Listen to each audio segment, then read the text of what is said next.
56 ವರ್ಷದ ಯುವಕನ ಬಗ್ಗೆ ಮಾತಾಡ್ತಿಲ್ಲ ಎಂದ ಮೋದಿಜಿಗೆ ರಾಹುಲ್ ಗಾಂಧಿ ಕೊಟ್ಟ ಉತ್ತರ ಹೇಗಿದೆ ನೋಡಿ.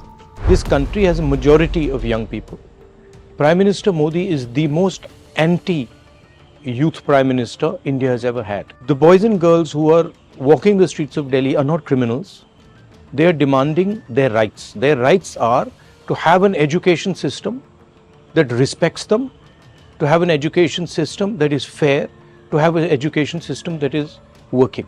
There's absolutely nothing wrong in what they're doing, and it's disgusting what the government is doing and what the police is doing. This is absolutely no way to behave. Tear gassing students, lathi charging students is not democratic.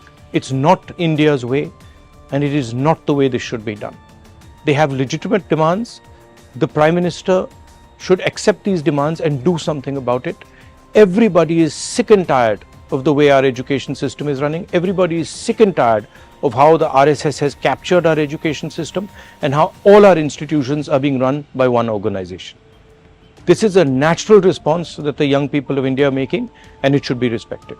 We've been raising this issue not for weeks or months, we've been raising it for years. There's a fundamental problem, and Modi disrespects all the young people of this country. All they believe in is asatya and hinsa, which are the anti-Indian principles. ಸಂಸತ್ತಿನ monsoon ಅಧಿವೇಶನ ಆರಂಭಕ್ಕೂ ಮುನ್ನ ಪ್ರಧಾನಿ ನರೇಂದ್ರ ಮೋದಿ ಭಾರತದ ಯುವಕರು ಬಾಹ್ಯಾಕಾಶ ಕ್ಷೇತ್ರದಲ್ಲಿ ಹೊಸ ಹಾರಾಟ ಆರಂಭಿಸಿದ್ದಾರೆ. ಸ್ಕೈ ರೂಟ್ನಲ್ಲಿ ಕಾರ್ಯನಿರ್ವಹಿಸುತ್ತಿರುವ ಇಡೀ ತಂಡದ ಸರಾಸರಿ ವಯಸ್ಸು 28 ವರ್ಷಗಳು.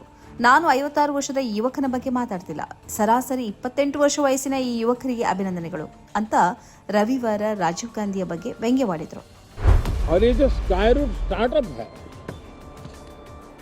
उसमें जो नौजवान काम कर रहे हैं, मुझे बताया गया उनकी पूरी टीम की जो एवरेज एज है वो सिर्फ 28 साल है. ऐसे नौजवानों ने ये काम करके दिखाया. मैं किसी 56 साल के नौजवान की बात नहीं कर रहा हूं. मैं देश के ये स्टार्टअप ने 28 के एवरेज वाले नौजवानों ने अंतरिक्ष में भारत का झंडा गाड़ दिया है. उनको तो बधाई है ही है. ಹೀಗೆ ಹೇಳಿದ ಮಾರನೆಯ ದಿನವೇ ಯುವಕರ ತಲೆಯೇ ಒಡೆದು ಹೋಗುವಂತೆ ಲಾಠಿಚಾರ್ಜ್ ಮಾಡಿಸಿದ್ದಾರೆ. ಇದನ್ನೇ ಬಳಸಿಕೊಂಡಿರುವ ರಾಹುಲ್ ಗಾಂಧಿ ಈಗ ಮೋದಿಯ ವಿರುದ್ಧ ವಾಗ್ದಾಳಿ ನಡೆಸಿದ್ದಾರೆ. ಭಾರತದ ಇತಿಹಾಸದಲ್ಲೇ ಅತ್ಯಂತ ಯುವ ವಿರೋಧಿ ಪ್ರಧಾನಿ ಅಂತ ನರೇಂದ್ರ ಮೋದಿ ಅವರನ್ನ ಟೀಕಿಸಿದ್ದಾರೆ. ಸಾಮಾಜಿಕ ಜಾಲತಾಣ ಎಕ್ಸ್ನಲ್ಲಿ ವಿಡಿಯೋ ಹಂಚಿಕೊಂಡಿರುವ ರಾಹುಲ್ ಗಾಂಧಿ 152 ಪ್ರಶ್ನೆ ಪತ್ರಿಕೆ ಸೋರಿಕೆ ಪ್ರಕರಣಗಳು ನಡೆದಿವೆ, 7.5 ಕೋಟಿ ವಿದ್ಯಾರ್ಥಿಗಳು ತೊಂದರೆ ಅನುಭವಿಸಿದ್ದಾರೆ, ಆದರೆ ತಪ್ಪಿತಸ್ಥರ ವಿರುದ್ಧ ಯಾವುದೇ ಕ್ರಮವಾಗಿಲ್ಲ, ಶಿಕ್ಷೆ ಆಗಿರುವುದು ಕಷ್ಟಪಟ್ಟು ಓದುತ್ತಿರುವ ಯುವಕರಿಗಷ್ಟೇ ಅಂತ ಟೀಕಿಸಿದ್ದಾರೆ. ಈ ದೇಶದಲ್ಲಿ ಬಹುಪಾಲು ಯುವಕರಿದ್ದಾರೆ. ದೆಹಲಿಯ ಬೀದಿಗಳಲ್ಲಿ ಪ್ರತಿಭಟನೆ ನಡೆಸುತ್ತಿರುವ ಯುವಕರು ಅಪರಾಧಿಗಳಲ್ಲ. ಅವರು ತಮ್ಮ ಹಕ್ಕುಗಳನ್ನು ಕೇಳ್ತಿದ್ದಾರೆ. ಅವರಿಗೆ ಗೌರವ ನೀಡುವ, ನ್ಯಾಯಯುತ ಮತ್ತು ಸಮರ್ಪಕವಾಗಿ ಕಾರ್ಯನಿರ್ವಹಿಸುವ ಶಿಕ್ಷಣ ವ್ಯವಸ್ಥೆ ಬೇಕೆಂಬುದೇ ಅವರ ಬೇಡಿಕೆ. ನ್ಯಾಯಯುತ ಶಿಕ್ಷಣ ವ್ಯವಸ್ಥೆಗೆ ಆಗ್ರಹಿಸಿ ಪ್ರತಿಭಟನೆ ನಡೆಸುತ್ತಿರುವ ವಿದ್ಯಾರ್ಥಿಗಳನ್ನು ಅಪರಾಧಿಗಳಂತೆ ನಡೆಸಿಕೊಳ್ಳಲಾಗ್ತಿದೆ ಎಂದು ಆರೋಪಿಸಿದರು. ವಿದ್ಯಾರ್ಥಿಗಳು ಮಾಡುತ್ತಿರುವುದರಲ್ಲಿ ಯಾವುದೇ ತಪ್ಪಿಲ್ಲ.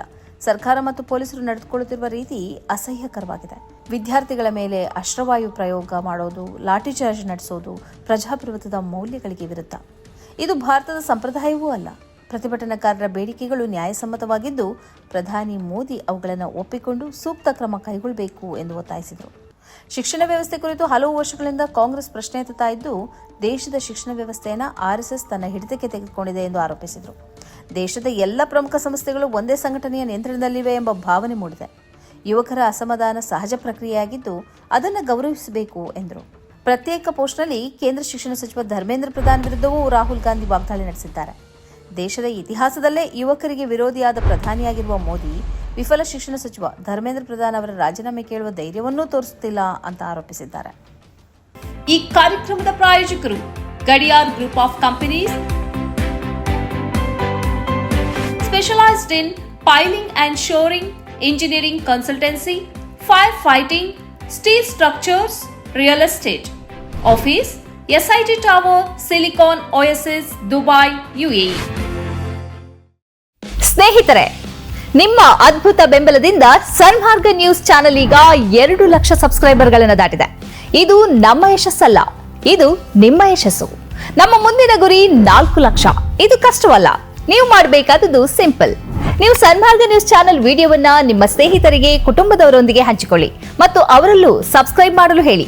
ನೀವು ಶಕ್ತಿಯನ್ನು ಕೊಡಿ, ನಾವು ನಿಖರ ಸುದ್ದಿ ಕೊಡ್ತೇವೆ. ಧನ್ಯವಾದಗಳು.